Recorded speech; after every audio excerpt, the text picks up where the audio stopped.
Hoje nós vamos transmitir a palestra da Cléria Bittar dentro do programa do COEM. Ela vai falar sobre as leis morais, as 5 primeiras leis.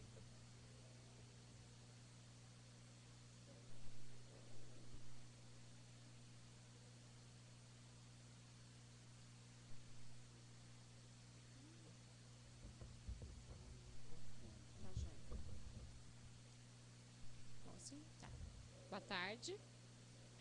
Verbo e atitude. Reunião pública de 3 de junho de 60. Disse um grande filósofo: fala para que eu te veja. Muita gente acrescentará: escreve para que eu te veja melhor. E ousaríamos aduzir: age para que eu te conheça. Julgarás o amigo pela linguagem que use. Entretanto, para além da apreciação vulgar, todos necessitamos do justo discernimento. Marat falava com maestria, arrebatando o ânimo da multidão, mas instigava a matança dos compatriotas que não lhe esposassem as diretrizes. Marco Aurélio, o imperador chamado Magnânimo, escrevia máximas de significação imortal. No entanto, ao mesmo tempo determinava o martírio de cristãos indefesos, acreditando com isso homenagear a virtude. O Werther de Goethe é um poema de magnífica expressão literária, mas não deixa de ser rigorosa indução ao suicídio. As declarações de guerra são, de modo geral, documentos primorosamente lavrados, todavia representam a miséria e a morte para milhões de pessoas. Há jornalistas e escritores que figuram na galeria dos mais sábios filósofos e, apesar disso, molham a pena em sangue e lama, para gravarem as ideias com que acentuam os sofrimentos da humanidade. Tanto quanto possível, escrevamos certo, sem a obsessão do dicionário. A gramática é a lei que preside a esfera das palavras. A instrução cerebral, porém, quando sem bases no sentimento, é semelhante à luz exterior. Há luz na lâmpada disciplinada que auxilia e constrói, e a luz no fogo descontrolado que incendeia e consome. Identifica o mensageiro, encarnado ou desencarnado, pela mensagem que te dê. Mas se é justo lhe afiras a cultura, é imprescindível anotes a orientação que está dentro dela. O navio pode ser muito importante, mas é preciso ver o rumo para o qual se encaminha o leme. Se o verbo apresenta, a atitude dirige. É por isso que Jesus nos advertiu: seja o vosso falar sim, sim, e não, não.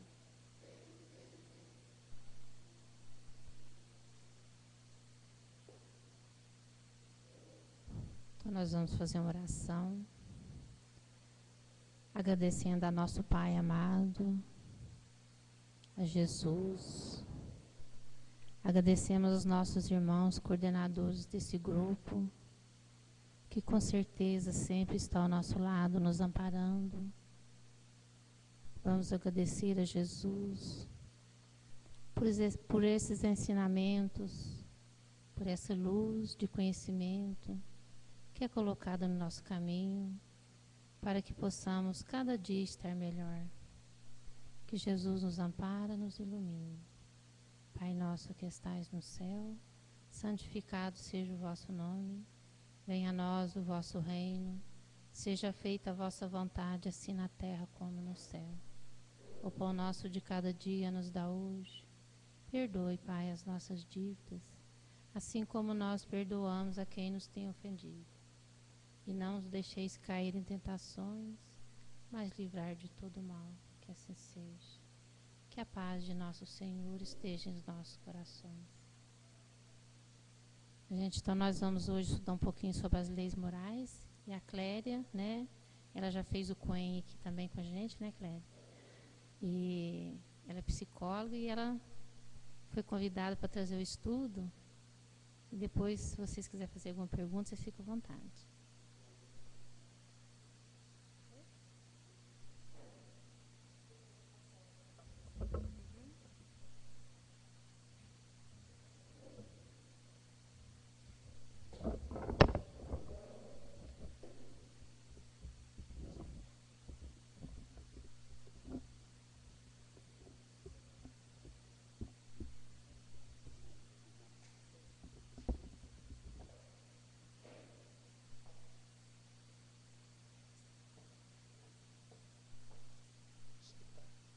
gente?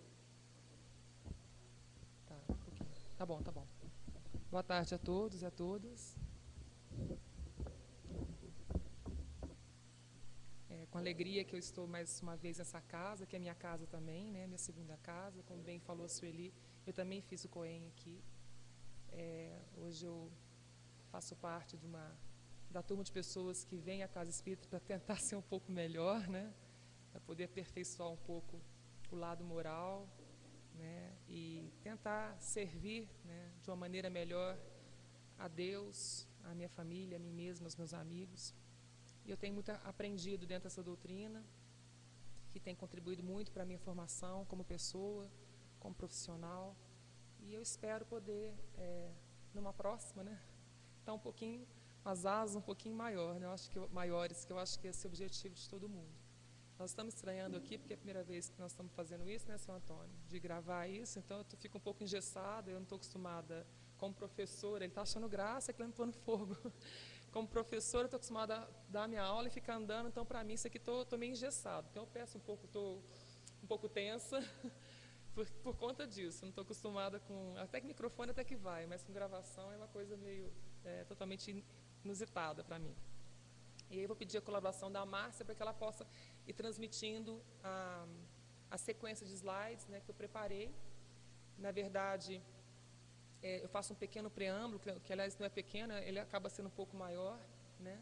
Para a gente sintonizar um pouco, a gente se situar em que contexto nós estamos falando dessas leis morais, né?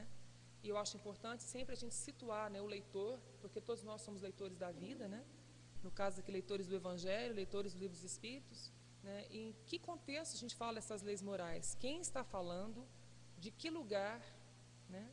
E para qual ouvinte? Lembrando que estamos ouvindo uma verdade, né, que veio de uma coletividade de espíritos, a terceira revelação da doutrina, que a doutrina traz na codificação, lá pelo mestre leonês Allan Kardec, né?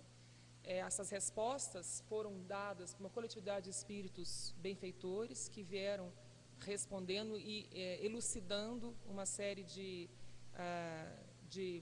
conhecimentos e de explicações acerca de muitos fenômenos, né, humanos e não humanos. E onde é que nós conhecemos essas verdades? Sobretudo, né, no Pentateuco kardeciano, né, que é o livro dos Espíritos, depois o livro dos Médiuns, o Evangelho, a Gênesis, o Céu e o Inferno. Tem outros, né, as obras póstumas, né, as viagens, são 12, tem a revista espírita, e fora a coleção de livros que nós temos dentro da doutrina, né, psicografados pelo Chico, pelo Divaldo, Ivone Pereira e tantos outros, né, para citar só dentro do Brasil.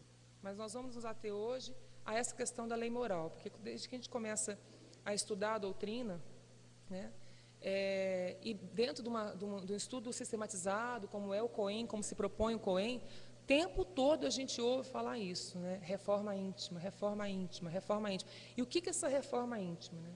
Nós estamos muito acostumados a entendermos a reforma como um pedreiro faz uma reforma, um construtor, um arquiteto. Na verdade, é a mesma coisa, só que nós temos objetos, né, e matérias diferentes. Enquanto eu reformo uma sala, uma casa, um apartamento com o intuito de torná-lo mais confortável, melhor ou mais bonito, né, a reforma interior, né, eu não vou usar a pá, a enxada, o cimento, a argamassa, né, mas eu vou usar instrumentos para consolidar um ser humano mais próximo daquilo que seria a imagem que Deus quer da gente, que é da perfeição. Perfeito nós não somos, né, mas conforme disse Paulo, o apóstolo, né, que nós tenhamos essa coragem de olhar para o alto e aspirar os dons mais altos, aspirar o dom da perfeição, que é para isso que nós estamos aqui. Então, em cada oportunidade sagrada e bendita da encarnação, nós temos essa possibilidade de nos melhorarmos enquanto seres humanos, né, e assumimos esse compromisso dessa reforma íntima, dessa reforma moral, dessa reforma interior, né, e a maior virtude, né, do cristão, né, é realmente olhar para essas fragilidades, reconhecê-las e falar, bom, aqui eu tenho que mexer. E já olhar também para aquilo que nós já conseguimos, né, e falar, bom, aqui eu preciso fortalecer, né. Então, a gente tem que primeiro contextualizar que lei moral é essa, quem são, quais são, né, quem nos fala e de onde fala. E lembrando que nós somos destinatários dessas leis, né, é como se manda uma carta, um remetente, né, nós podemos pensar, instância maior é Deus, é o Pai Criador, e os destinatários somos cada um de nós, né? E assim, antes da gente começar mesmo, só para um efeito didático, né, não posso perder como é que fala, a razão, né, não pode perder a mania, né, de estar sempre nessa condição de sala de aula, uma coisa que eu gosto muito. Eu dividi essa aulinha, será que eu posso dizer assim, né? Eu acho que o nosso encontro fica mais gostoso, né? Em 2 momentos, porque são 11 leis, né, que a gente vai estudar. E eu garanto a vocês, cada vez que eu leio e releio isso, eu descubro um pedaço que eu não sei. Eu falo, nossa, eu não tinha pensado nisso, né? Então, uma série de leituras que a gente faz no nosso dia a dia, que nos permite, mas parece que eu já vi isso em algum lugar. Aí você vai no livro, tá? E você sempre vê, mas sempre lê com olhos diferentes. Márcia, por favor. Então, assim, quando a gente fala de leis morais, primeiro, o que é moral, né? É algo que a gente escuta praticamente desde pequenos. Quando somos pequenos, né, moral, isso não é moral, isso não é certo, isso não é correto, isso é moral, é amoral. Mas o que é moral, né? E a gente entende, então, aí eu fiz uma divisão de leis e moral, porque o título é Leis Morais, né? Então, primeiro, o que seria lei? É um conjunto, de uma maneira geral, é um conjunto de normas, emanado de uma hierarquia, de um órgão superior, tá?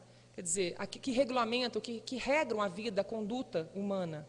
Tá? Pensar nas normas jurídicas, pensar nas normas de civilização, nas normas de comportamento em sociedade. Por que nós seguimos regras? Seguimos normas para bem vivermos em sociedade. Tá? Então, as normas, de uma maneira geral, elas servem, um conjunto de regramentos que servem para organizar, balizar a vida, a conduta humana, seja em sociedade, e seja do ponto de vista, quando nós falamos de leis morais, né, são norminhas, são regrinhas que precisamos levar em consideração para podermos ascender, subir, né, do ponto de vista da evolução espiritual. E o que é moral, então? Então, moral é um conjunto dessas normas, é um conjunto dessas regras, tá, que fazem com que nós tenhamos condição de sermos melhores. Tá? A moral, ela está dentro, ela sempre caminha paralelamente com a questão ética. A ética a ética, ela abrange o bem viver, tá? O bem proceder, o bom. Tá? E a moral se acopla, talvez não seja a palavra muito correta, mas ela se adequa a ética, na medida que são conjunto de comportamentos, regras que nós adaptamos para que possamos fazer sempre o bem, algo que é universal. Lembrando que a moral, ela tem uma variação de tempo em tempo e de povo em povo. Tá? Muito do que é moral hoje, um dia no passado não foi considerado algo moralmente aceito. O que moralmente é aceito, por exemplo, no nosso país, moralmente pode ser uma infração num país diferente, de costumes, de usos. Mas existe uma moral que é universal. Tá? Existem alguns comportamentos que, do ponto de vista moral, são aceitos e aí integram algo que ainda é maior, que é o comportamento ético. Né? Por exemplo, a ética maior que é o direito à vida, né? A liberdade, a se expressar. Né? Então, a gente percebe que existe uma ligação muito estreita entre o comportamento, tá? E a filosofia, aquilo que sustenta esse comportamento moral, que é a ética como um todo. Tá? Mas nós falamos de leis morais. Tá? E a lei moral, segundo a versão dentro da doutrina espírita, e creio eu que de todas as religiões, né, que buscam a elevação, né, a sublimação do ser humano, então esse conjunto de leis que conduzem a consciência. Tá? A consciência que é a condição inerente da situação humana. Aí eu falo muito em sala de aula para os alunos, nós somos seres conscientes quando nascemos? Não. Nós temos consciência quando nascemos? Não. Está presente uma consciência que dependerá de N fatores, o próprio crescimento, a própria maturação, a evolução e o social. Tá? Mas é fato que somos seres dotados dessa possibilidade, está ali latente, como uma semente que se você plantar, ela virará uma árvore, né? Você olha para a semente, você vê a árvore, você pode ver até a floresta, se você der as condições que aquela semente precisa para germinar. Quando eu olho para uma criança que acabou de nascer, está ali um ser dotado de uma consciência, embora naquele momento essa consciência não esteja presente. Tá? Então, a consciência, a lei moral, ela é essa lei que vai regrar, que vai conduzir, que vai direcionar esse ser que emerge essa consciência no sentido de ser uma pessoa que vive para o bem, né, que vive em função daquilo que é certo, daquilo que é o correto, daquilo que eu preciso fazer para bem viver em sociedade, para bem viver num espaço que eu não sou única e dentro de uma visão espírita, uma visão cristã de bem viver no sentido de elevação espiritual. Bom, a pergunta 629 do Livro dos Espíritos, ela basicamente, ela encerra essa pergunta. O que é, então? Qual é a definição que se pode dar de moral? E a gente vê que é o que eu falei, a regra para se conduzir bem, para fazer sempre o que é certo. Né?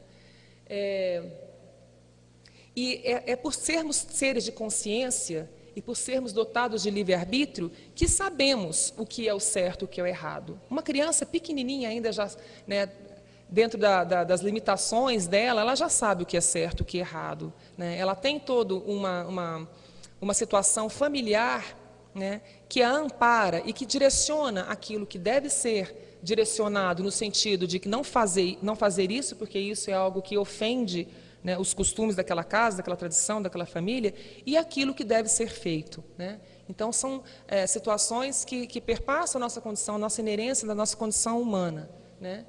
E o que é o bem, então? O bem é tudo aquilo que está em conformidade com os planos divinos, com os planos do Criador. Tá? Do bem nunca pode brotar o mal.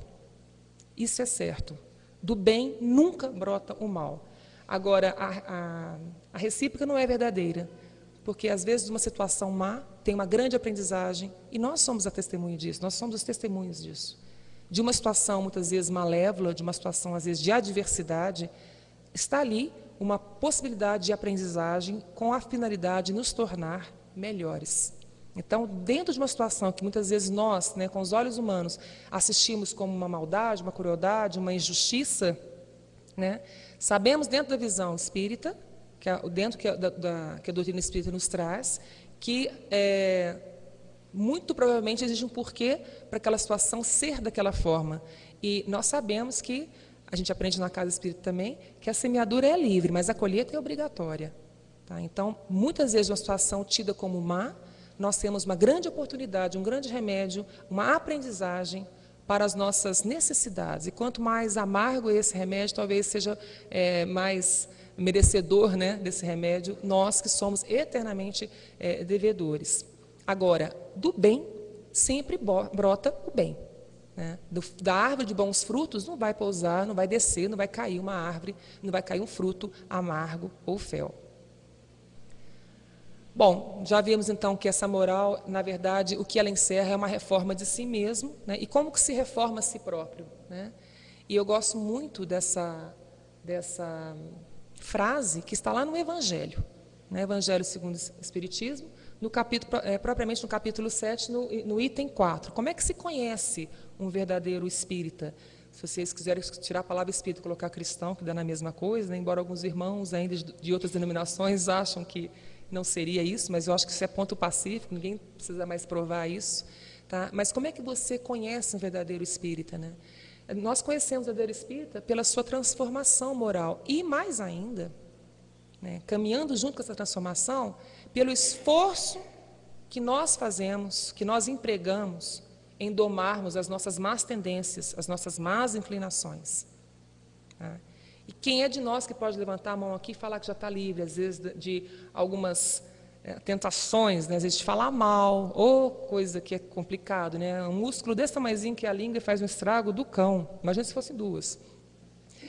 De pensar mal, né? De alguma situação, ou de alguém, ou de levantar muitas vezes um julgamento antecipado, já condenando aquela pessoa, sem dar a ela o direito, às vezes até de ser diferente, ou de se justificar.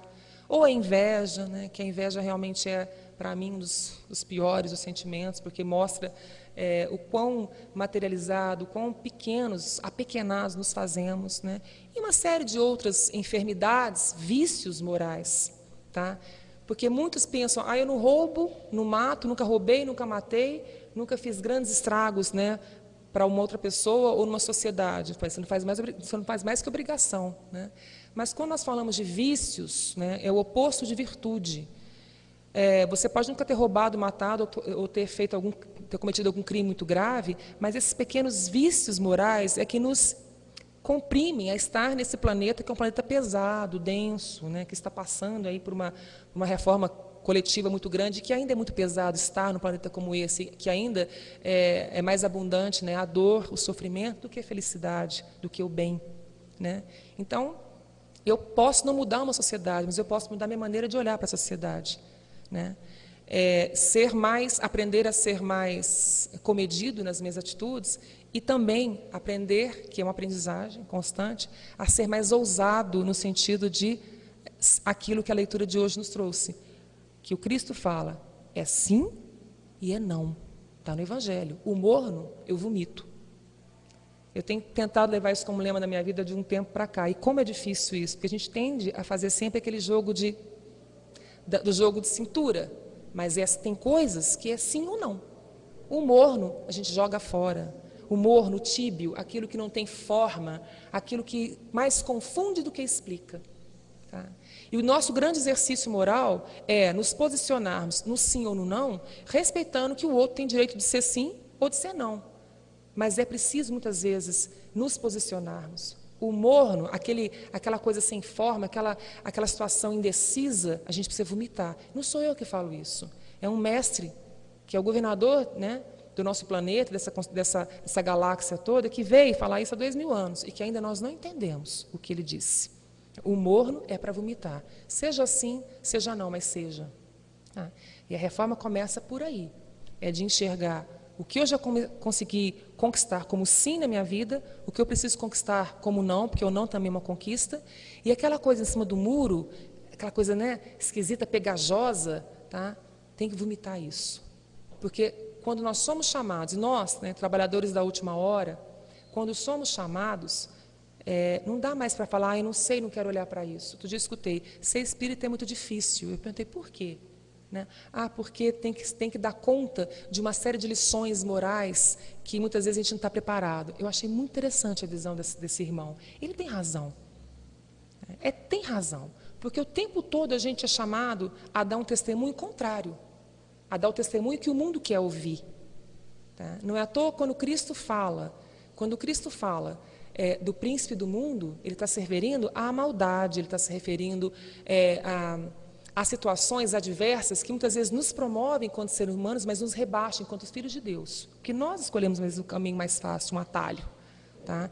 Os atalhos que nos afastam do caminho da retidão, do caminho da moral. Tá?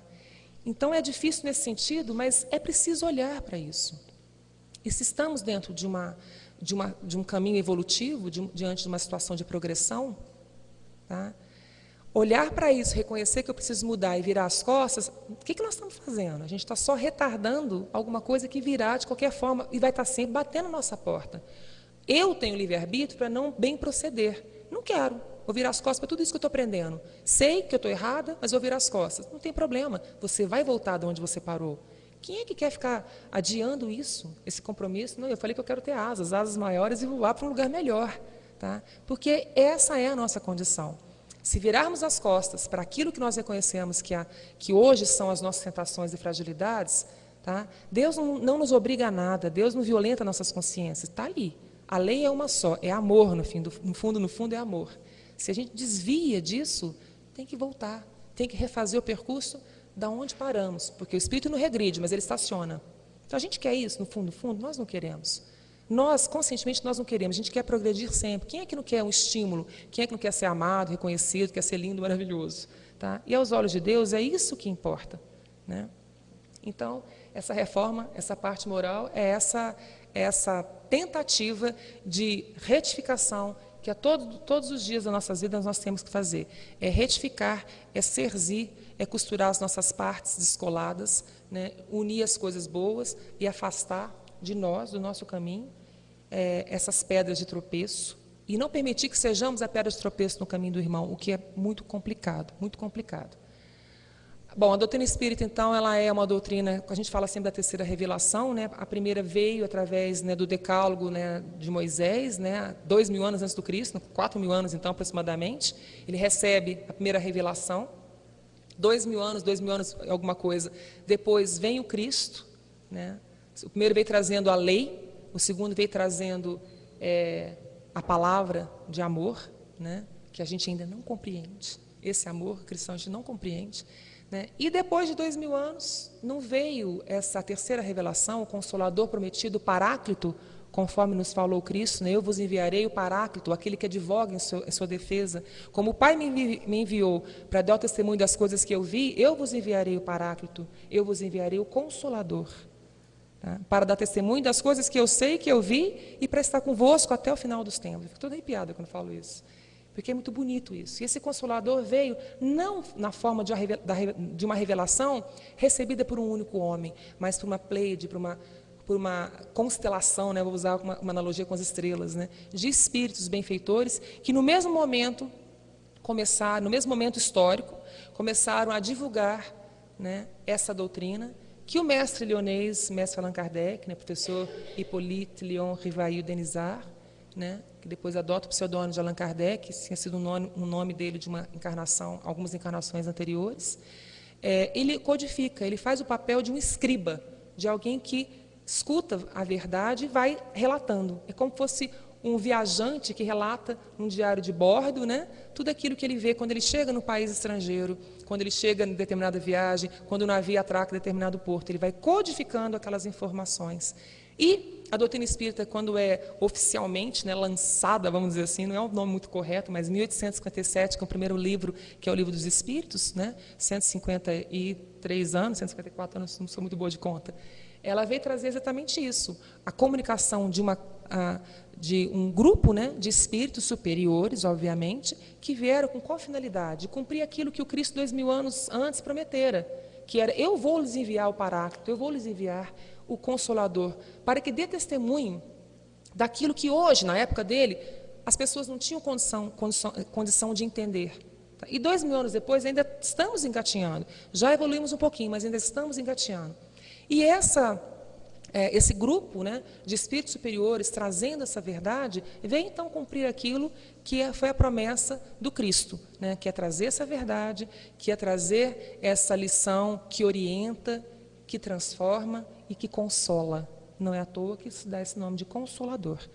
E mais do que tudo é trazer a verdade da nossa situação enquanto aprendizes eternos, de que não morremos. Trocamos de corpo como trocamos de roupa, como nos banhamos e colocamos uma roupa limpa, cheirosa. A cada sucessão de vida é isso, mas a personalidade é a mesma, é única. Ela é, vou usar uma palavra, vou inventar, imorrível. Ela não morre. Ela se transforma em sabedoria, ela se transforma em grau, em sabedoria, conhecimento e amor. É para isso que estamos aqui. Tá? Bom, eu havia dito que o primeiro livro foi o Livro dos Espíritos, né, o segundo foi o Livro dos Médiuns, que é uma continuidade, e o terceiro o Evangelho. No Livro dos Espíritos, propriamente na terceira parte do livro, tá? A terceira parte do Livro dos Espíritos vai tratar das leis morais. Tá? E no Evangelho, vou só fazer um paralelo entre os dois livros, tá? No Evangelho segundo o Espiritismo, se a gente for olhar desde o comecinho, desde os prolegômenos, que é bem o início mesmo, né, que muita gente pula, lê como se fosse loteria, e é lindo, a gente lê desde o comecinho, é uma manancial de verdade, de sabedoria que tem ali, que é uma coisa é maravilhoso aquilo. Tá? Quando a gente pega o Evangelho segundo o Espiritismo e os evangelhos que estão na Bíblia cristã, né, de Marcos primeiro, né, Mateus, Lucas e João, a gente fala, mas por que esse Evangelho segundo o Espiritismo é diferente? Tá? Porque, ao contrário dos demais que estão na Bíblia, ele não conta a história do Cristo, não tem a genealogia do Cristo, desde lá quando ele nasce, na manjedoura, Maria, a anunciação, tal, os milagres, até o momento da crucificação e depois da ressurreição, né, no terceiro dia, não tem a vida, não é a biografia do Cristo. Olha, então esse evangelho se ocupa do quê? Da parte moral. E por quê? Olha que coisa, que sacada genial, com perdão da palavra. Porque a parte biográfica do Cristo, as predições, os milagres, muitas vezes, a própria virgindade de Maria, muitas vezes acaba sendo um palco de conflito entre os próprios cristãos, que não nos leva a nada. Eu já vi cristão de determinadas facções dizendo, Maria teve mais filho, não teve filho, o que isso me importa? Que Maria concebeu virgem, sem pecado, e assim continuou. Mas os filhos, será que teve filhos? Será que Tiago era irmão do Cristo? Isso não leva a nada isso. Tá? Aspectos da biografia dele, o Cristo, onde estava o Cristo dos 12 aos 30 anos? Ele sumiu, desapareceu, desmaterializou. Onde estava esse Nazareno, que só reaparece aos 30 anos, quando ele começa a predizer e a juntar em torno de si um bando de gente que o acompanha? Até depois, né, até 3 anos depois, quando ele realmente depois acaba sendo flagelado e morto, supliciado numa cruz, né, numa morte, né, horrível, né, pregado numa cruz, condenado, né, pela falta de preparo espiritual das pessoas de sua época, né? Embora ele tenha vivido, né, como um judeu, morreu agonizando numa cruz como um romano, porque a morte na cruz era a morte romana. O povo judeu não tinha esse tipo de atitude diante dos seus pecaminosos, dos seus ladrões, dos seus malfeitores, o que Cristo não era. Tá? Então, essa parte da biografia, da genealogia do Cristo não interessa à doutrina espírita, no sentido de que não é isso que se discute. Isso é importante? Sem dúvida, mas o que é concernente, o que é pesado, o que é profundo, o que tem que ser analisado, levado na cabeça, no coração, é a questão moral. Então, quando a gente pega o Evangelho segundo o Espiritismo, todo, do começo ao fim, são as lições que o Cristo nos deixou através da sua própria vida, através das suas midrash, ou suas parábolas, tá? Que quanto a isso, cristão nenhum e não cristão vai confundir ou vai ter nenhum tipo de contenda. Se eu posso, então, em relação ao aspecto biográfico, onde estava o Cristo, dos 12 aos 30, se isso pode gerar algum tipo de desconforto entre cristãos e não cristãos, aqueles estudiosos do cristianismo que não necessariamente são cristãos, a questão moral é irrepreensível. Então, não é à toa que o Evangelho segundo o Espiritismo traz isso, ela só trata da questão moral, né, que a própria vida do Cristo foi o maior exemplo, o maior livro aberto. Tá? Que é inatacável isso. E aí a gente vê, então, que as leis morais que estão condensadas no livro dos Espíritos, para efeito didático, né, cada um desses é um capítulo. Nós vamos tentar ver hoje os 5 primeiros. Tá? São em números são 11 leis. Mas aí eu também tenho que fazer uma ressalva, porque algumas traduções, às vezes coloca 10 ou colocam 11, isso é a maneira como isso foi agrupado. Vai depender um pouco do tradutor. Também isso não tem nenhum tipo de problema, não traz nenhum tipo de alteração, porque todos estão lá. Toda essa palavra, né, de orientação, todo esse conhecimento está lá, disponível para que nós possamos ler, entender e, mais do que entender, tentar colocar isso em prática. Né? Então, a primeira lei, a lei moral, seria a própria lei divina ou lei natural. Né? E é interessante que nós façamos essa explicação de antemão. Por que lei divina ou natural? Tá? Passa, por favor. Porque se temos em Deus o princípio de tudo, tá? Primeira pergunta do Livro dos Espíritos, que é Deus? Que é uma grande pergunta, uma pergunta muito inteligente, porque talvez qualquer um de nós perguntasse, quem é Deus? Quando eu pergunto quem, eu já estou supondo que ali é uma pessoa, que ali é um ser pelo menos de igual, no nível de semelhança, mas Kardec pergunta, que é Deus? E a resposta nós sabemos, a resposta dos Espíritos qual que foi? O princípio, Deus é o Criador, é o princípio inteligente, a causa de tudo, tá? De tudo que existe. Inanimado e animado, ou seja, que tem vida ou que não tem vida. É o princípio inteligente, a causa criadora de tudo. Tá? Ele é o princípio imanente, então, do universo. Tá?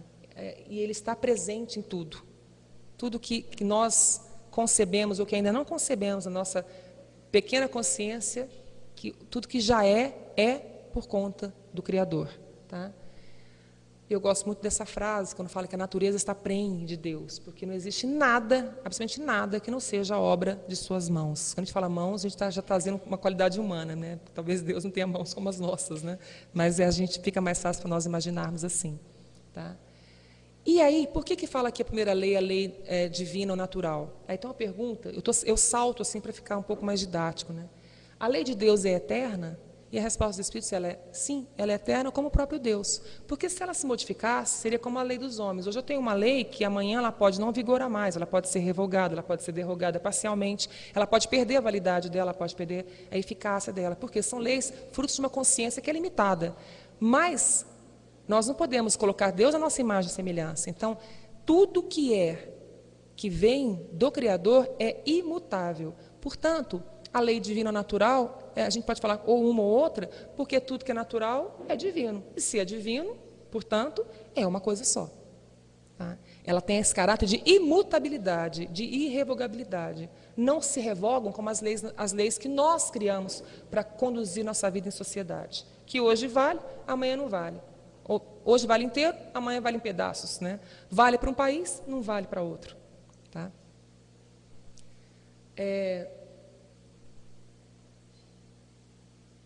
E aí a gente pergunta, né? Será que essa lei natural, ou lei divina, todo mundo se apropria dela, todo mundo entende essa lei? Né? E aí a pergunta 619 era feita no sentido de que a todos é dado a capacidade de compreender, né, os meios de conhecer essa lei. Tá? E a resposta é muito interessante, dos Espíritos, é que todos podem conhecê-la. Entretanto, nem todos a compreendem. Ora, isso é muito lógico. Né? Todos temos os meios de conhecer as leis divinas, ou as leis naturais, mas a nem todos ainda é dada a oportunidade de compreender. Por quê? Vai depender de N fatores, do grau de evolução espiritual que estejamos, do grau de consciência. Né? Uma criança vai entender uma lei, uma regra, diferentemente de um adulto. Tá? A quem mais é dado, mais é cobrado. Tá? Então, assim, a resposta é no sentido de a gente olhar para as pessoas, dependendo do estágio evolutivo que ela esteja, seja estágio evolutivo dentro do próprio crescimento como ser humano, seja do estágio evolutivo espiritual em que essa pessoa esteja. Tá? Entretanto, todos os homens que queiram seguir as leis de Deus, a todos é dado essa oportunidade. Né? E aqueles que a compreendem melhor são aqueles que estão buscando, que querem, portanto, fazer uso correto do nosso livre-arbítrio. Que temos essa possibilidade de escolher entre um caminho e outro. E muitas vezes escolhemos mal. Mas a lei está lá para que nós possamos olhar para o que é certo, nos espelharmos e fazermos. Eu quero seguir o caminho do bem. E aí a pergunta 621, tem fundo sonoro, fica chique, né? A pergunta 621, claro que aí tem um discurso, né, que Kardec mantendo com os espíritos, e eu acho linda. Eu até tinha uma camiseta que tinha essa pergunta assim, né? Onde está escrita essa lei? Porque a gente, né, procura, as leis dos homens são escritas em papéis, em papiros, né? Estão lá nos códigos, nas leis esparsas, não sei aonde, tal, para a gente conduzir, né? Se conduzir determinado assunto, né? Mas essa lei de Deus, onde é que está escrito? Onde é que está escrita, perdão? Tá? Na consciência. Talvez seja uma das perguntas mais diretas e respostas mais diretas ainda de todo o livro dos Espíritos. Né? Ela é tão curtinha. Onde está escrita a lei de Deus? Onde está escrita? Resposta dos Espíritos, na consciência. Tá? É curto e grosso, é uma tacada só. Né? Onde está escrito? Qual é o código? Qual é a Constituição que está escrito isso? Está escrito na sua consciência, na minha, de todo mundo. Mesmo aquela pessoa que tem uma consciência desequilibrada, uma pessoa que hoje está na condição de uma enfermidade psíquica, por exemplo, mesmo lá estão escritas essas leis. Mas, por uma questão de uma vulnerabilidade, tá, essas leis não podem ser, para esse espírito, né, para essa pessoa, nesse momento, acessível. Mas a lei está lá. Cléria, mesmo na lei de um psicopata, uma pessoa cruel, está lá inserida, essa lei está lá, ela é indelével. Agora, se você faz uso dela ou não faz, isso é uma outra coisa. Por isso que ela é universal. Ela não vem só para mim ou para nós porque somos espíritas ou porque alguém é loiro, é branco, é preto, é amarelo. Não. Que aí seria um Deus parcial. Aí seria um Deus que nos amaria como um jogo de loteria. Dá mais para quem tem mais? Não, peraí. Aí qual é a graça? Tá? Aí realmente seria uma loteria. E aí a pergunta 625 é: qual é o ser mais perfeito que melhor cumpriu essas leis? Né? Mais ou menos seria isso. Né? E aí a resposta também sequinha: vede Jesus. Quer dizer, que bom que a gente tem um modelo para olhar. Seria muito difícil se nós, na condição de espíritos encarnados que somos hoje, né? E daqui a pouco voltaremos para o nosso plano espiritual como espíritos errantes, estaremos um tempo na erraticidade. Se nós não tivéssemos um modelo de perfeição para olhar, seria muito complicado. É como você, como professor, falar uma coisa em sala de aula para um aluno sem conseguir dar nenhum exemplo, e ele ficar num nível abstrato, sendo que você ainda é pequeno, está lá começando. Tá? Então a gente tem um modelo de perfeição, e um modelo de perfeição que encarnou, que se fez terreno, terráqueo, terrestre, que sofreu, que suou, que sangrou, que teve fome, frio, sede, igual a mim, igual a vocês. Tá? Então, eu acho que fica uma coisa assim, bem, poxa, se ele chegou, né, quem sabe um dia, nossa trajetória, nós consigamos chegar perto da barra da túnica dele. Já seria uma glória. Né? Então, só fechando ali, Deus, Espírito e consciência. Cléria, onde está a consciência humana? Na aula de psicologia, gente, eu tenho que confessar uma coisa aqui. Na aula de psicologia, eu tenho que falar que a consciência é um substrato, né? É um produto do nosso mental, do nosso aparelho psíquico, que aí envolve cérebro, que é a parte física, pesado, orgânico, e não cérebro. Tá? Mas dentro da doutrina a gente entende isso com muita perfeição, com muita clareza, que a sede da consciência, da vontade e do pensamento é o espírito. Como é que a gente sabe disso? Olha, participa de uma reunião, vocês não estão no COEM? Quando vocês começarem a participar da reunião e começarem a ver espíritos se manifestando, comunicando a sua aflição, sua dor, sua confusão, tá? E que ele já está fora da carne, bom, a carne não existe mais, mas ele está falando, ele está dizendo, ele está se comunicando, ele está mostrando ali sua confusão, sua saudade, sua raiva. Então ele tem um pensamento. Esse pensamento, então, não desceu para a terra junto com o corpo? Não. Esse pensamento continua, continua. E aonde? No espírito. Tá? Então, é uma coisa de pirar. A lei natural ou lei divina, então, resumidamente, seria amar ao próximo como a ti mesmo, né, que é a máxima cristã, tá? Evitar o mal e fazer o bem, trocar o mal pelo bem. Que aí a melhor palavra, a melhor ação que resumiria isso seria a caridade, filha do amor. Tá? E caridade não é só dar o pão ao necessitado, o remédio, isso também. A sopa, a comida, o remédio, o agasalho. Mas caridade é ter tempo para ouvir uma pessoa que está em agonia, agonia da alma. A alma dela está agoniada. Ela precisa ser ouvida, ela precisa ser amparada, porque senão ela vai fazer uma besteira. Ter caridade da minha parte, olhar para aquela pessoa e falar, olha, não vai para esse caminho não. Agora eu estou mais lúcida, eu tenho condição de amparar aquele ser, de dar a ele um norte, uma bússola, que naquele momento ele não tem. Isso também é caridade. Tá? Bom, aí, entendendo essa lei natural, lei divina, entendemos que tudo aquilo que rege, que nos governa, se é natural, se não fere a natureza, é divino porque a natureza está em Deus. Então, é divino ou natural. Aí, entramos para tentar entendermos um pouco a segunda lei, que é de adoração. O que é adorar? Né? A gente usa de uma maneira errada. Eu adoro você. A gente usa mesmo. Adoro os amigos, adoro os pais, adoro os filhos, né? Por aí vai. Mas, na verdade, adorar é um compromisso muito maior do que esse simples adorar que a gente fala para os outros. Tá? Adorar a Deus é reconhecê-lo na sua onipotência, tá? Na sua onisciência, na sua onipresença, e louvar a Ele, tá? pela vida que ele nos empresta, que Ele nos dá, que Ele nos concede e nos concebe, tá? E adorá-lo em todas as situações, inclusive, sobretudo, nos momentos de fragilidade, fraqueza e de dor, o que é o mais difícil. O que é mais difícil? Você adorar no momento que você está totalmente, eu falo, com as pernas quebradas, né? Muitas vezes o orgulho quebrado, na dor, no sofrimento. Tá? E como que se adora a Deus? Eu não vejo. Como é que eu vou adorar quem eu não vejo? Coisas malucas, coisas esquizofrênico. Tá? Como que eu vou adorar um ser que eu até posso duvidar se ele existe ou não? né? Que isso é uma dúvida que eu acho que todos nós, no momento na vida pensamos nisso, e Deus nos dá, Ele é tão bom que Ele nos dá essa possibilidade de duvidar dEle, né? Olha que Pai maravilhoso. Como é que a gente adora a um ser que não tem uma forma como a minha, que eu não sei como ele é, eu não sei onde ele está, todo mundo fala que está em todos os lugares, mas eu não vejo. Como que você adora esse Criador? Em prece, em contemplação. Tá? A prece, não necessariamente uma prece decorada, uma prece que a gente muitas vezes decora e que às vezes repete mecanicamente, embora nós tenhamos um modelo de prece maravilhoso, que é o próprio Pai Nosso, né, que o Cristo nos ensinou há 2000 anos. Tá? Mas é aquela prece sentida, e muitas vezes você não está com vontade de orar coisa nenhuma, que você está tão bonito, e fala, Senhor, eu não tenho vontade de orar.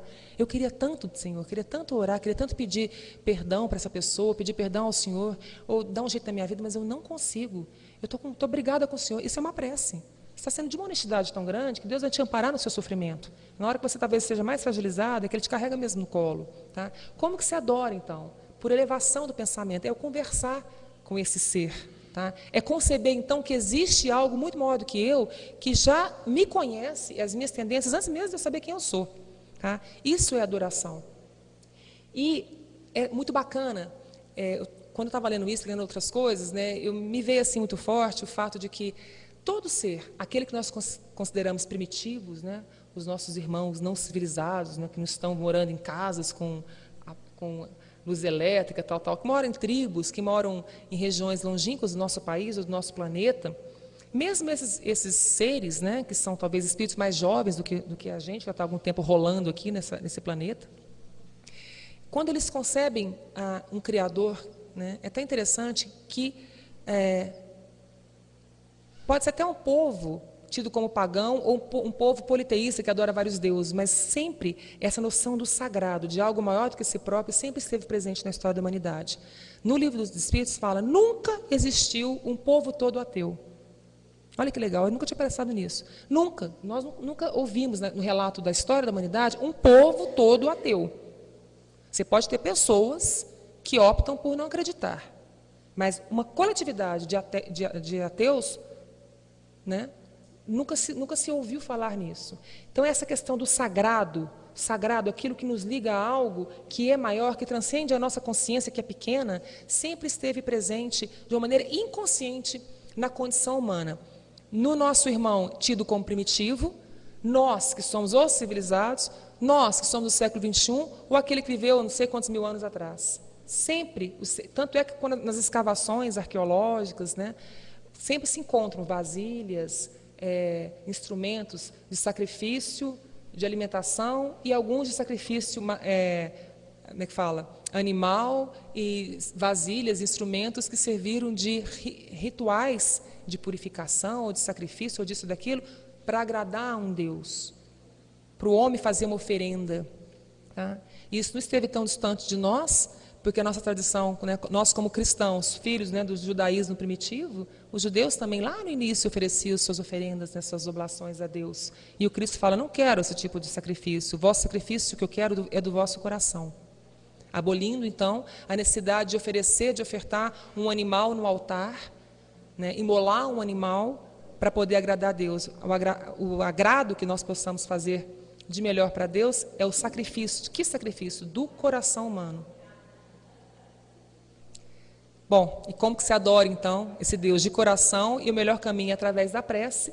E eu acho muito bonito isso. Como é que a prece pode modificar? Se eu tiver que passar agora por uma situação muito constrangedora na minha vida, uma doença, uma enfermidade, um acidente, sei lá o quê. A prece ela vai mudar isso? Se isso estiver no meu plano encarnatório, provavelmente não. Então, por que vale eu orar? Tá? Porque quando você ora, você se fortalece, você entra em sintonia, eleva a sua sintonia e você aceita uma resignação cristã, não uma conformidade, não é isso, aquele conformismo bobo, inoperante, não estou falando disso. Estou falando que a prece mobiliza forças internas para que nós aceitemos essas agruras da vida, essas vicissitudes, né, com dignidade. Há de sofrer, mas com dignidade, sem fazer do meu martírio a pedra de tropeço para os outros. Isso é muito difícil, isso é muito complicado. Tá? Então, a prece mobiliza essas forças, mobiliza em torno de nós um monte de espíritos benfeitores, familiares, mentores e também irmãos encarnados com o mesmo nível de sintonia que vêm ao nosso encontro para nos ajudar, para ajudar aquele momento, para que nós possamos vencer com dignidade aquele obstáculo, aquele muro que precisamos transpor e está diante de nós. Então, o valor da prece é nos equilibrar, é nos colocar em harmonia, é fazer o verdadeiro sentido de religare, da onde vem a palavra religião, que é ligar o ser humano aqui na terra aos céus. É quando Cristo fala para Pedro: Pedro, o que eu te ligo aqui na terra, tudo que ligardes na terra, liga nos céus. Não o céu físico, como é que a gente está acostumado a olhar, né? Mas como um estado de consciência. Porque o céu e o inferno não é um lugar que você vai, desce ou sobe, como você sobe a escada e desce. São estados diferenciados de consciência. São estados de consciência. Então, o céu e o inferno começam dentro da gente, dentro de nós.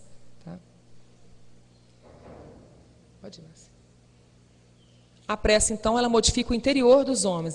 Se eu não posso evitar pela prece uma catástrofe, estaria fora de mim mudar uma catástrofe, modificar uma catástrofe, mas eu posso mudar a minha atitude e a nossa também, diante dessa catástrofe. Então, vale a pena orar? Ou se vale. A gente orando, a gente toma umas cacetadas, mas se não orasse. Tá? E vale a pena orar pelo outro, embora saibamos que cada um tem que fazer sua parte, a intercessão de um encarnado para outro encarnado, ou de um encarnado para um desencarnado, ou de um desencarnado para a gente, claro que tem valor. Claro que tem valor. Imagine a nossa situação cotidiana. Se alguém bate a nossa porta pedindo que facilite a vida de um filho, oriente meu filho, oriente alguém que eu amo, pode ser uma pessoa muito dura, mas a gente já ficaria um pouco, né, tentado a auxiliar aquela pessoa, uma mãe aflita, por exemplo. Tá? Será que nós realmente não estenderíamos a mão para essa pessoa que está em aflição? Imagina Deus. Também Cristo fala numa passagem do Evangelho: se vós que sois, né, pecadores, pequenos como somos, né, quando um filho sofre, chora, pede pão, ninguém dá pedra, nem uma serpente, imagina o Pai Celestial. Tá? Não sou eu que falo isso, é o Cristo. Tá? Então, é óbvio que a intercessão pelo outro é válida. Então, quando eu oro, né, na intimidade eu falo do meu próprio espírito, né, que eu sou um espírito encarnado. Quando eu peço para minha família, para meus amigos, eu peço para o lugar que eu trabalho, para que passe uma luz branca e vá varrendo as coisas ruins de lá, para que abençoe meu lugar de trabalho, né, meus alunos, os professores, meus colegas. Peço todo dia, porque eles são parte da minha biografia. Eu não posso estar bem sozinha. O que adianta? Ficar na Torre de Marfim, encastelada, e ver pessoas sofrendo em volta? Tá? Eu vou modificar a vida de algum deles? Não, a Cléria não tem esse poder para tanto. Entretanto, você pode elevar o seu padrão de vibração, e se aquela pessoa chegar até você, ou uma situação, você pode ajudar. Então, nós estamos agindo, né? A fé, então, a prece, então, ela é sempre ativa. Ela não é reativa, ela age dessa forma. Bom, eu já falei disso, né, que o poder pelo outro é de orientação. Tá? E aqui é o que a gente sempre aprende, né? Como é que Cristo vai estar reunido? Se é que nós somos hoje uma assembleia, né, de cristãos, tentando aprender alguma coisa, será que nós vamos orar todos juntos, Cristo vai encarnar aqui e materializar? Não, gente, obviamente não é nesse sentido, mas ele se atualiza, ele está presente de uma forma que não é a forma como nós talvez desejássemos ou queríssemos, porque talvez ficasse mais fácil, tá? Mas ele, como espírito de altíssima luminosidade, ele se faz presente, sobretudo quando pessoas que estão imbuídas do mesmo objetivo oram e pedem, oram e agradecem, oram e louvam. Márcia. A terceira lei é a lei do trabalho. Por que nós trabalhamos? Tá? E também aí nós vamos lá na Bíblia, no Antigo Testamento. Lá no Antigo Testamento, quando, né, o Senhor, né, aí tem os vários nomes que a tradição judaica nos ensina: Jeová, Eli, vai de acordo com a escola, né, do momento histórico que nós estamos avaliando, quando fala que comerás o pão com o suor do teu rosto. Não é assim que a gente aprende, né, lá no Antigo Testamento? Tá? Por que a necessidade do trabalho? Tá? Porque é o trabalho realmente que dignifica e é pelo trabalho que aprendemos. Então, a condição, encarnamos para trabalhar, não para vivermos aqui como se fôssemos os reis do planeta. Mesmo quando desencarnamos, quando estamos na erraticidade, portanto, estamos trabalhando. Ou pelo menos deveríamos trabalhar, aprender e aprender a servir no trabalho. Aprender a servir no trabalho e através do trabalho. Só que chega uma hora que não dá para ficar mais trabalhando só na situação de erraticidade. Nós, como estamos hoje, tá? Ainda nós não conquistamos essa credencial para ficarmos só como anjos tutelares. Nós ainda precisamos de tutela. Então, rapidinho, volta para a carne.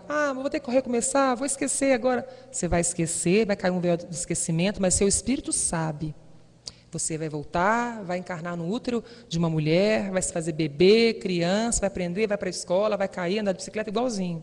E você vai trazer no seu componente, na sua carga mental, leia-se espiritual, a tudo aquilo que você já sabe, tudo aquilo que você já fez, já construiu. Com qual objetivo? Para melhorar. Tá? Então, o trabalho mesmo, é algo que é essencial para que nós nos dignifiquemos, porque a gente aprende a servir. É errado, portanto, trabalhar e ganhar dinheiro com isso? Óbvio que não. Porque senão nós seríamos um peso inútil na sociedade. Cada um de nós aqui tem uma função. Uns com uma função voltada para a saúde, para a educação, outro é cozinheiro, outro lava o chão. Todo o trabalho é digno. Outro cuida de doentes, outro é arquiteto, sei lá o quê. Tá? Outra é dona de casa, que tem o maior trabalho do mundo, que é cuidar dos filhos, cuidar do lar e fazer dali uma família, né, que não é fácil. Fazer gente de bem, né, porque fazer gente de mal é fácil. É preciso trabalhar, portanto? É preciso trabalhar para termos esse pão material que o nosso corpo físico precisa.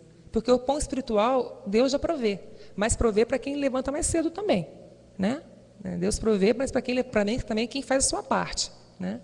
E aí, por que trabalhar? Porque se nós não trabalhássemos para prover esse alimento que nós precisamos, né, pagar os nossos impostos e, enfim, ter uma vida condizente com o que eu ganho, nós seríamos um peso, né, um peso para a sociedade, e não é isso que a sociedade precisa. Não precisa de mais gente colocando pedra, precisa de gente para carregá-las, para tirá-la dali.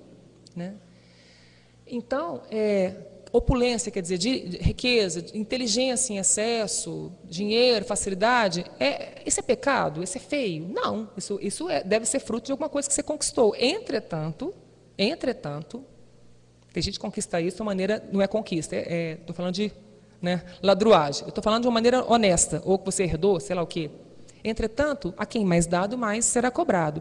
Se você tem alguma coisa a mais do que os seus semelhantes, seja em inteligência, seja em poder, por exemplo, um poder político, um poder público, um poder que dá a você condições de fazer alguma coisa pela coletividade, então não é à toa que você está nesse lugar. Já pararam para pensar por que nós estamos onde estamos? Por que nós temos as funções que temos? Tá? Não é só para a gente ficar cada vez mais bonito, mais rico, mais charmoso. Que você tenha o fruto disso, desse rendimento, é mais do que justo. Mas será que eu não tenho que pensar que tudo isso me foi facultado para que eu também modificasse a vida do meu semelhante? É aí que está a grande sacada. Tá? Bom, o trabalho, já falei sobre isso, pode passar. Tá? E aí, qual que é o limite desse trabalho? A gente tem que trabalhar desde quando? Bom, a gente tem que respeitar também o limite físico. Eu não posso colocar o trabalho pesado nas costas de uma criança, de uma pessoa enferma ou de um idoso. Então, o limite desse trabalho, se eu considerar um trabalho físico, por exemplo, né, é a fragilidade ou a fortaleza daquele ser humano. Portanto, nós estamos aqui jovens e saudáveis para que nós possamos dar esse alimento àqueles que dependem de nós, os nossos filhos, os nossos menores e os nossos idosos. E, infelizmente, ainda nós não estamos numa situação de falar, de garantir que todo o planeta viva assim. Porque, em pleno século XXI, com 6 bilhões de tantas pessoas aqui no planeta encarnados, né? Fora os encarnados, que são 3 vezes mais do que isso em torno da órbita terrestre aqui, nós conseguimos ir à Lua, nós conseguimos, quase que todo mundo, grande parte da humanidade hoje tem acesso à internet, né? Tem celular, tem os meios, né, eletrônicos aí que nos colocam em contato com gente no mundo todo, mas uma grande parte não tem um prato de comida sobre a mesa. Então, realmente é um contrassenso. Você ter acesso aos meios de consumo, você está plugado aqui, eu estou sendo filmada, alguém está me vendo ao vivo, em cores, e a pessoa não tem um prato de comida. Então, tem uma coisa errada na ordem do dia. Né? Então, nós temos também nossa parcela de responsabilidade sobre isso, para não dizer culpa, porque eu não gosto muito dessa palavra, mas, enfim. Como é que você concebe milhões e milhões sendo gastos em armamento e quase que nada investir na agricultura, que poderia alimentar milhões de seres encarnados? E também, como quem trabalha precisa descansar, a carcaça precisa descansar. Né? E aí, por que a gente precisa descansar? Lei do repouso. Tá? Para que o corpo amanhã possa levantar e continuar a sua lida. Mas mais do que isso, gente, se alguém tem um palpite, isso serve muito para mim. Né? Porque eu fico assim, ai, que bobagem esse negócio de dormir, a gente passa um terço da vida a gente dormindo, quanto desperdício, eu resmungando. Tá? Só que, eu vi falando assim, que bobagem, para que dormir tanto? Né? Eu durmo pouco. Então, eu não queria dormir nunca. Eu queria trabalhar, adianta o meu dia, tal. Aí um dia ele falou, Clélia, já parou para pensar, se você não dorme, seu espírito não trabalha, seu espírito não vai a lugares que você precisa ir, encontrar quem você ama, já não está aqui? Eu falei, nossa, Tom, é mesmo. É verdade. Porque enquanto eu estou aqui em vigília, nós todos, nós estamos aqui. Quando a carcaça está pingando de sono e você vai dormir, faz uma oração e pede, Senhor, me leve para onde eu preciso estar, para aprender, para servir. Tá? E aí você vai encontrar com seus afetos, você vai encontrar com as pessoas que já partiram, ou às vezes não, às vezes você vai encontrar pessoas encarnadas também, que às vezes você nem conhece. Você vai servir, você vai trabalhar em resgate, você vai para a biblioteca, você vai onde você tem sintonia. Às vezes, conscientemente, fala, eu quero para tal lugar, mas eu não vou, meu espírito é livre. O espírito sopra para onde quer, também é isso que Cristo fala. Ele sopra, quer dizer, ele é livre. Eu, conscientemente, quero hoje à noite estar e encontrar com fulano. O meu espírito vai onde eu tenho sintonia. Tá? Se a minha sintonia é estar na biblioteca, ou estar no trabalho, no hospital, numa escola, é para lá que eu vou. Mas, no fundo, eu falo uma coisa, meu discurso é para fora, e eu adoro uma briguinha, eu vou lá brigar para encher as paciências do outro. Ai, acordei hoje, nossa, parece que eu briguei. Nossa, estou com um corpo horrível, parece que eu briguei a noite toda. Às vezes brigou mesmo. Tá? Então, a gente tem que repousar a carne, a carcaça, para o espírito ter essa condição de trabalhar também do outro lado. E muitas vezes se inspirar de coisas positivas para nós trazer, falar, nossa, eu tive uma inspiração, eu acho que é assim que eu tenho que fazer determinada situação, ou uma prova, ou um trabalho, ou não sei o que lá. Inspiração, não, você foi intuído mesmo. Tá? A quarta lei, eu acho que ano passado, no ciclo de palestras em junho, eu fiquei com eu, o Mário e a Dani, ficamos com essa lei de reprodução. Esse ano é a lei da conservação, né, chefinho? Lei de reprodução, bom, para que nós possamos trabalhar, aprender e fazer tudo que tem que fazer, a gente tem que encarnar. E não tem como você encarnar sem estar na carne, é óbvio, na matéria. Tá? E para isso não basta juntar só dois seres espirituais e não teria condição.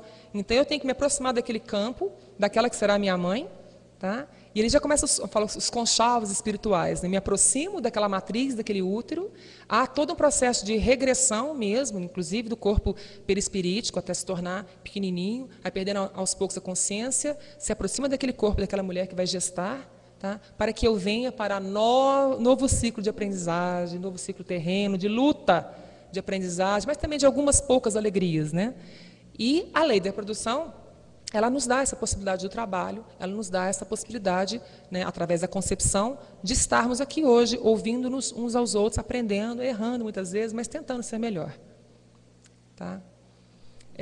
Eu acho muito bacana, né, que essa condição de estarmos encarnados, né, nós estamos hoje aqui no planeta Terra. Nós não podemos garantir que estivemos sempre aqui. Muito provavelmente podemos ter visitado outros planetas. Né? Estarmos na condição de encarnados em outro planeta, com a mesma cara que a gente tem, com o mesmo corpo? Provavelmente não. A humanidade é uma só. Há muitas moradas na casa do meu Pai. Tá? Jesus diz isso, está lá no Evangelho de João. Tá? Bom, Clélia, se a gente sair daqui hoje, se todos nós desencarnássemos coletivamente e fôssemos para um outro planeta, tá? Muito distante, em termos físicos, de clima, muito diferente do nosso aqui. Deixaríamos de sermos homens e mulheres? Provavelmente não. Não deixaríamos nossa condição humana. Nós não encarnaríamos na condição de um animal ou de uma flor. Seria um retrocesso. Tá? Mas nós teríamos a condição física adequada à situação climática daquele planeta. Então, ao nos aproximarmos daquele planeta que será a nossa futura casa, a nossa compleição física, não só a aparência, mas toda a nossa parte genética, toda a nossa parte biológica, ela será moldada para responder às necessidades e às demandas daquele meio físico daquele planeta. Porque senão, eu acho engraçado quando o pessoal fala assim, mandamos uma sonda para Marte, não tem água em Marte, portanto não deve ter vida. Eu penso, gente, não tem vida tal qual nós concebemos aqui, mas talvez lá naquele planeta não precisa da água, precisa de outra coisa, sei lá o quê. Tá? Então, o ser humano, ele espelha a sua realidade nos planetas vizinhos. Porque se não tiver um ser humano igualzinho a mim lá, então não existe vida. Ou senão tem que ser aquele ET de Varginha, né, verde com as anteninhas, para falar que é o ser do outro planeta. Né? E a doutrina, há 150 anos, já fala isso. Não. Na hora de encarnar num planeta mais adiantado, você vai tomar, né, no seu físico, na sua matéria, ela vai ser o físico preparado para ser recebido naquela casa, naquele planeta. E aí eu coloquei né, imaginando que a gente talvez tenha feito algum desses percursos aí, eu adoro ficar olhando para os planetas. Eu fico na próxima encarnação, se me permitirem, só que não dá salto, né, São Antônio? Eu gostaria de ser astrônoma, não sei porquê, mas adoro, não entendo nada, mas eu adoro. Pode para frente. Tá? Pode ir para frente também. Aqui nessa da questão do divórcio e celibato, quando está falando da questão da reprodução, é uma pergunta que está lá, aparece no Consolador, né? Não vou ler, porque isso é muito grande, depois eu posso achar esse material. O divórcio, a gente sabe que, por exemplo, os nossos irmãos católicos não aceitam a questão do divórcio, porque falam que o divórcio é um sacramento, o que o Deus uniu, o homem não separa. Nós aprendemos na doutrina que a união legal entre um homem e uma mulher é uma lei do homem. O que está junto, o casamento é de alma, um casamento de espíritos, tá? Que muitas vezes assumem o compromisso de edificar uma família, e não é fácil estar com o marido, estar com uma mulher. Nem sempre é lua de mel, nem todos os dias é lua de mel. A lua de mel não dura para sempre. Mas muitas vezes você assumir aquele compromisso moral com aquela pessoa, tá? Para poder corrigir, muitas vezes, um erro do passado. Hoje, na condição de marido e mulher, às vezes foi mãe e filho, às vezes foram irmãos, não sei lá o quê. Tá? Qual é o limite disso? Tá? Qual é o limite? E todo mundo passa por também suas conformidades na vida a dois, não é fácil. E lá no livro Consolador, né, de Emmanuel, ditado pelo Espírito de Emmanuel a Chico Xavier, o bendito Chico, ele fala que é uma das tarefas que mais podem contribuir para a elevação espiritual do ser humano é o casamento. É o casamento. Tá? Exatamente por quê? Porque como é que você lapida um diamante? O diamante é uma pedra, você lapida com outra pedra. E ser humano? Com ser humano. Você vai pegar uma pedra e passar no ser humano, mas ser humano é com ser humano. Não é fácil, mas às vezes é necessário. A doutrina condena o divórcio quando não tem jeito nenhum e acaba sendo, por exemplo, uma situação até de impedimento da sua evolução, a gente tem que tentar de tudo. Quando aquele casamento acaba sendo um impedimento à sua evolução, à evolução dos seus filhos, tá? Não há de se falar que nós estamos corrompendo uma lei divina, porque aquele pacto estabelecido entre marido e mulher é um pacto estabelecido perante as leis do homem. As leis, nós já vimos, as leis do homem são derrogáveis ou são revogadas. Tá? Agora, se for uma coisa pactuada espiritualmente, é uma outra coisa, a gente está assumindo uma outra postura. Tá? E a questão de ser celibatário, que é manter a castidade, tá? É não ter uma vida sexual ativa. Todos nós somos frutos de uma relação sexual. Né? Nem todos optam por ter uma vida sexual, vamos dizer assim, comum, né? No sentido de que as pessoas reproduzem, né? Para reproduzir você tem uma vida sexual. Tá? Como que a doutrina espírita vê isso? Olha, aquela pessoa que se abstém de ter uma família, de ter um relacionamento, porque ela quer se dedicar a uma causa maior, tá? E uma causa social, é muito bem-vindo. Agora, não há de se confundir isso com pessoas que fazem isso para isolamento e sem produtividade nenhuma. Eu me isolo da sociedade, eu não edifico uma família, ou eu não cuido de ninguém. Não será obrigado a ter família. Tá? Tem pessoas que não têm família, mas estão ajudando o seu semelhante de alguma forma. Então, assim, a doutrina é muito criteriosa nesse assunto, porque nós sabemos que algumas religiões, inclusive, quando formam seus monges, seus sacerdotes, não sei como seriam os outros, né? Uma das prerrogativas é manter uma situação de celibatário, né? Não constituindo família, para que ele possa melhor servir aquela comunidade. Se de fato serve aquela comunidade, a doutrina não está condenando isso. Agora, se é apenas para manter um status ou para manter uma certa ascendência hierárquica sobre o outro, aí a gente também já muda de figura. Tá? Pode passar para frente? Pode passar? Pode passar. A última lei de hoje, que já está estourando o tempo também, lei da conservação. Tá? O que é conservar alguma coisa? Conservar a matéria? Por que a gente precisa conservar? Para a gente se defender. Então, se nós somos seres de carne e osso também, tá? Essa carne, esse aparelho que anda, que se movimenta, ele precisa se alimentar, ele precisa dormir, nós já vimos isso, precisa trabalhar. Tá? É natural, então, você querer o melhor quinhão, né? O melhor pedaço daquele bolo para si. Claro que a gente tem que saber trabalhar a questão dos egoísmos, né? Mas é natural essa conservação, porque é a nossa condição de sobrevivência. E isso é tão interessante que, às vezes, até uma pessoa que já tenha passado por uma ideação suicida, por exemplo, uma pessoa que atravessou aí uma parte de um deserto na sua vida, que não vê prazer em viver, tá? Se ela supera isso e amanhã ela está numa situação por exemplo, está num banco ou está numa loja e alguém entra para assaltar e ela está sendo ameaçada, naquele momento, ela que pensou tanto na morte, naquele momento ela teme pela morte dela. Ela vai tentar barganhar para poder se ver livre daquela situação de violência, para que ela possa viver mais. Isso via de regra, né? Nós estamos falando de maneira generalizada.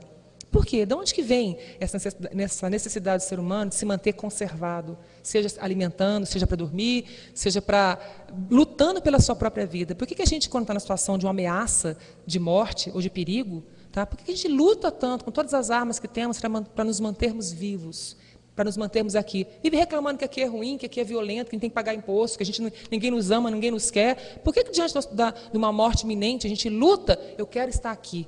Não é um contrassenso isso? Não é um contrassenso? Tem gente que reclama a vida toda. A vida não me sorri, ninguém me ama, ninguém me quer, tal, tal. Na hora que você está com uma arma na sua cabeça, ou numa situação de perigo, de uma catástrofe, você segura na mão de Deus, clama por todos os santos, por todos os espíritos, barganha muitas vezes com o seu agressor, me deixa viva, faça isso, mas não me mate. Por quê? Até ontem você estava reclamando da vida? Por que você está brigando por ela agora? Tem que ser uma questão inconsciente. A gente, quer dizer, o nosso espírito gritando dentro da gente, porque sabe da nossa necessidade de estarmos aqui nessa condição de aprendizagem. Então não está contrariando essa lei natural, que é a lei da conservação. Tá? Pode passar. Fala um pedaço também que a terra provê tudo que precisamos, todos os frutos, né? A carne dos animais, que a gente deveria usar cada vez menos, né? Não criá-los com essa finalidade de nos servir, mas também precisamos, como seres encarnados, de parte dessa carne. Né? E o que nos separa de verdadeiros glutões ou usurpadores, né? De tudo que nós temos, de tudo que nós criamos, de tudo que Deus criou para a gente, é a parcimônia. É uma palavra muito interessante, parcimônia. Sabendo que tudo aquilo que nos é dado pode, a qualquer momento, ser tirado. A gente pode olhar para as catástrofes ambientais que estão ocorrendo e que estão deixando milhares de pessoas, centenas, ou mortos, né? Ou privados de suas casas, de suas lavouras, de seus gados. Né? Ou seja, um minuto eu sou toda poderosa, daqui 2 minutos eu não tenho mais nada. Tá? Então a gente realmente não é dono daquilo que a gente acredita que seja. Né? E aí, só para fechar hoje, para a gente não ir muito além, porque depois eu fui colocando muitas coisas, mas eu acho que não tem necessidade. Depois, se quiser, eu passo isso primeiro, não tem problema. Tudo isso está no Evangelho, gente, e no Livro dos Espíritos, não é invenção da minha cabeça, não. E eu peguei algumas bibliografias complementares também. Tá? Bom, se a gente precisa comer, se a gente precisa ter alguma coisa, até a questão da propriedade é um direito nosso, tá? Qual que é o limite de eu ter uma propriedade para sobreviver e uma grande extensão de terra inútil, improdutiva, que não serve para ninguém, não serve a ninguém? Parcimônia. Latifundiário, para que você tem aquele monte de coisa? Quem tá vivendo ali? Está servindo de utilidade para alguém? Não, é porque eu estou especulando na bolsa, estou especulando não sei o que lá, só para ter mais dinheiro eu e o resto toda a pobreza em volta de mim. Para que isso? Caixão não tem gaveta. Né? Para quê? Agora, se eu tenho e edifico e dali sai um monte de emprego, um monte de gente trabalhando, um monte de gente se alimentando, é uma outra situação. Olha que a doutrina é razoável. Agora, se eu tenho, só eu me enriqueço às custas da miserabilidade dos outros, tá? Qual que é o limite disso? O limite do necessário, a gente conhece pela própria intuição. Tá? Então, não é feio, não é horroroso você ter o direito à propriedade, você ter o direito a ter uma bela de uma comida à sua mesa, você pode comer melhor do que o vizinho. O problema não é esse. Ninguém está condenando o ter, mas é o excesso. E a nossa intuição, gente, aquela lampadinha lá dentro, sabe? Tá? Que eu acho que qualquer pessoa, no fundo, que tem um mínimo de consciência, quando ela está diante de uma mesa comendo e ela olha para o lado, tá? E vê, está no restaurante, por exemplo, vê alguém numa vitrine lá de fora, olhando para aquele prato de comida que você está comendo e ela não tem acesso àquilo, não é possível que alguém pense, não se sinta mal. Não é possível. Não é possível que alguém seja tão frio e fale, mas ele está assim porque plantou. Na outra vida ele fez isso. Meu Deus, então você não é cristão. Não cabe a mim julgar porque ele está passando por aquela situação. Se ele plantou para estar assim, é a grande aprendizagem dele. O máximo que eu posso fazer é socorrê-lo naquela aflição. Não posso brincar de Deus e falar, meu filho, você está plantando hoje, na outra você tirou o pão de muitas pessoas. Não me cabe julgar. Então nós temos essa intuição que diz, você pode ter, viver bem, comer bem, tal, mas olhe para a necessidade alheia, olhe para quem está do seu lado também. Então, a parcimônia e o limite é esse conhecimento que nós temos que vem, muitas vezes, através da intuição, que a gente elabora essa intuição, a gente trabalha no sentido de nos tornar mais sensíveis às dores, né, às necessidades do nosso próximo. Essa é uma pergunta, né, a pergunta 127, se vale a pena a gente fustigar nosso corpo, né? Para tentar se livrar das tentações, tentar aplacar, fazer aqueles jejuns, né, bravíssimos, o jejum vale o jejum moral. Mais vale você aplacar, né, a sua fúria, a sua língua grande, a sua ira, do que você ficar pegando com látego, jogando, se chicoteando, né? Porque Deus quer isso, porque Jesus ensinou, Jesus também foi flagelado, mas Jesus é Jesus, a gente está muito há anos-luz de ser Jesus. Tá? E ele foi fustigado, não ele se fustigou. Tá? Então, nessa pergunta fala, fustigar e antes, quer dizer, se você tiver que torturar no sentido positivo, não existe tortura positiva, mas enfim, o teu corpo, não faça isso. O corpo é templo, né, da nossa alma, do nosso espírito. Né? Fustigai o vosso espírito, dobrando-se a necessidade de fazer essa reforma interior. Não adianta nada eu fazer umas promessas de fazer isso e aquilo lá e torturar o meu corpo, que é a sede do meu espírito, e continuar com a mesma mentalidade mesquinha, traiçoeira, linguaruda, torpe. Tá? Então, é um contrassenso. Deus não quer esse tipo de sacrifício. Deixar de fazer isso, porque para ter isso, essa barganha que a gente faz. Então, fustigai antes o vosso espírito. Tá? Tenta domar as nossas más inclinações, as nossas más tendências. É isso que o Cristo nos ensina. Só voltando um pouquinho. Tá? E aí, quando Cristo foi cercado, né, pelos os grandes os escribas da sua lei, o povo lá do Sinédrio, os doutores do Sinédrio, da sinagoga, mas espera aí, mas pode comer isso, pode fazer aquilo lá, porque eles têm algumas restrições alimentares, né, os judeus. Né? Aí ele responde lá em Mateus assim, o mal é o que sai da boca do homem, não o que entra. Então, o que ele está dizendo? Que nos é lícito comer, né, a situação era essa, que nos é lícito comer, fazer parte do nosso cardápio alguns alimentos, né, que não nos fazem mal. O que faz mal é aquilo que sai, e aquilo que sai faz mal ao coração do outro, porque, via de regra, sai para ferir ou para denegrir um irmão. Então, assim, a sua religião permite que você coma carne, peixe, ovo, ou isso ou aquilo. No cristianismo não tem essas restrições, porque o Cristo, né, no cristianismo de todas as facções cristãs, porque o Cristo nos ensinou, o que faz mal não é o que você ingere. Claro, só se você ingere uma quantidade enorme, né, estragado, nós estamos falando disso. Não é o que você ingere, para a finalidade de se alimentar, mas é o que você devolve. Tá?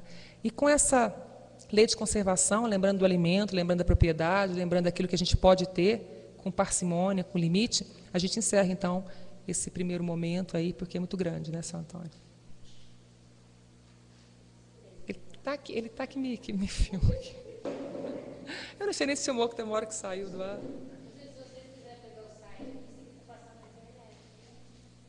Coisas. Aí corta os pulsos. Bom, é isso. Não sei se alguém quer fazer uma pergunta.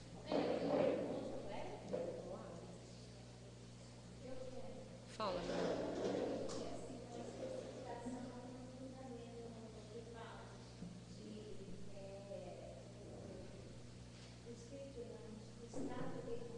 Erraticidade.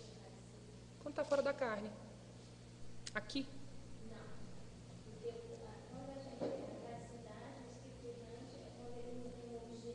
Erraticidade. Ah, tá. Dele encarnar?